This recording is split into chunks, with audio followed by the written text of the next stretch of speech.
ایک رات کا ذکر ہے، دکاندار دکان بند کرنے ہی والا تھا کہ ایک کتا دکان میں گھس آیا۔ اس کے منہ میں ایک تھیلا دبا ہوا تھا۔ اس نے وہ تھیلا دکاندار کی جانب بڑھایا۔ دکاندار سمجھ گیا کہ وہ کتا اسے کیا سمجھانے کی کوشش کر رہا ہے۔ دکاندار نے تھیلا کھولا تو تھیلے میں خریدے جانے والی اشیاء کی فہرست اور رقم موجود تھی۔ دکاندار نے پیسے لیے اور مطلوبہ سامان تھیلے میں رکھ دیا۔ کتے نے فوراً سامان کا تھیلا اٹھایا اور چلا گیا۔ دکاندار کتے کے افعال سے بہت حیران ہوا اور یہ جاننے کے لیے کہ اس کا مالک کون ہے، اس نے کتے کا پیچھا کرنے کی ٹھانی۔ کتا بس اسٹاپ پر پہنچا اور بس کی آمد کا انتظار کرنے لگا۔ کچھ دیر بعد ایک بس آئی اور کتا بس میں چڑھ گیا۔ جیسے ہی کنڈکٹر نزدیک آیا، وہ اپنی گردن کا پٹا دکھانے کے لیے آگے بڑھا جس میں کرایہ اور پتہ دونوں ہی موجود تھے۔ کنڈکٹر نے پیسے لیے اور ٹکٹ دوبارہ گلے میں بندھے پٹے میں ڈال دیا۔ جب کتا منزل پر پہنچا تو کتا سامنے کے دروازے کی طرف آ گیا اور اپنی دم ہلا کر اشارہ کیا کہ وہ نیچے اترنا چاہتا ہے۔ بس جیسے ہی رکی وہ نیچے اتر گیا۔ دکاندار ابھی تک اس کا پیچھا کر رہا تھا۔ کتے نے ٹانگوں سے گھر کا دروازہ کھٹکھٹایا۔ اس کا مالک باہر نکلا اور نکلتے ہی کتے کو لاٹھی سے بری طرح مارنے لگا۔ حیران و پریشان ہو کر دکاندار نے اس سے پوچھا، تم کتے کو کیوں مار رہے ہو؟ جس پر مالک نے جواب دیا، اس نے میری نیند میں خلل ڈالا ہے، یہ چابی اپنے ساتھ بھی تو لے جا سکتا تھا۔ یہی زندگی کی سچائی ہے، لوگوں کی آپ سے توقعات کی کوئی حد نہیں۔ کہانی آپ نے سن لی۔ کہانی کی سورس مجھے نہیں معلوم۔ آپ نے دیکھا کہ کہانی میں کتے کی کوشش میں کوئی کمی نہیں تھی۔ اس نے کوئی کسر نہیں چھوڑی، وہ اپنی کیپیسٹی سے بھر کر رہا تھا۔ کتے نے میکسیمم ایفرٹ کی کہ مالک خوش ہو جائے۔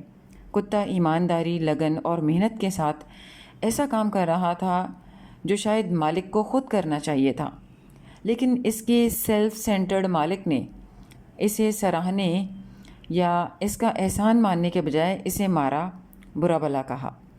کتے کی سنسیئر ایفرٹس کو اگنور کرتے ہوئے کتے کے مالک نے اس چیز کو میگنیفائی اور ہائی لائٹ کیا جو اسے کمی کے طور پر محسوس ہوئی۔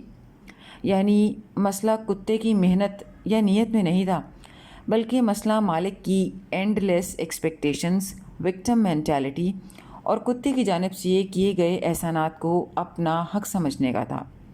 اس نے محنت کی قدر کرنے کے بجائے الٹا کیڑا نکال دیا۔ ہمارے معاشرے میں بھی اسی مائنڈ سیٹ کے حامل بہت سے افراد بستے ہیں۔ ان خود غرض یا سیلف سینٹرڈ لوگوں کے لیے ایسی بے غیرتیاں کرنا روز کی بات ہے۔ کسی کی ریپوٹیشن، ایفرٹ، سیکریفائزز کو خاک میں ملانا ان کے لیے کوئی بڑی بات نہیں۔ معاشرتی تعلقات اور کرداروں میں اکثر لوگ اپنے مفاد اور توقعات کو مرکزی حیثیت دیتے ہیں، ہمیشہ خود ریسیونگ اینڈ پر رہتے ہیں۔ ایسے لوگ انٹائٹلمنٹ مینٹیلٹی رکھتے ہیں کہ جو کچھ انہیں دیا جاتا ہے وہ اسے اپنا حق سمجھ کر وصول کرتے ہیں۔ نتیجتاً وہ دوسروں کی محنت اور نیک نیتی کو کم تر سمجھتے ہیں اور چھوٹی کمیوں یا غیر متوقع حالات پر اوور ری ایکٹ کر جاتے ہیں، اور یوں وہ دوسروں کی ایفرٹ اور سیکریفائزز کو ایکنالج نہیں کرتے، الٹا مڈ سلنگنگ کرتے ہیں۔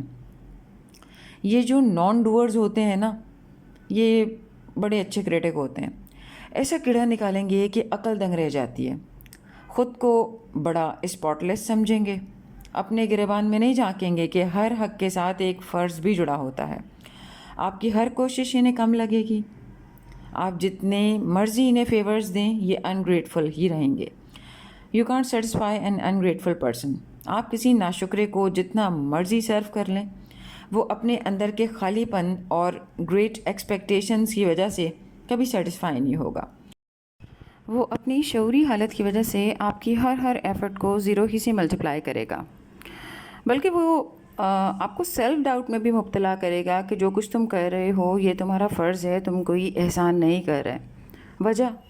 وجہ یہ کہ such people give exclusive regard to their own interest. انہیں صرف اپنے مفاد کی فکر ہوتی ہے، موقع پرست ہوتے ہیں ایسے لوگ۔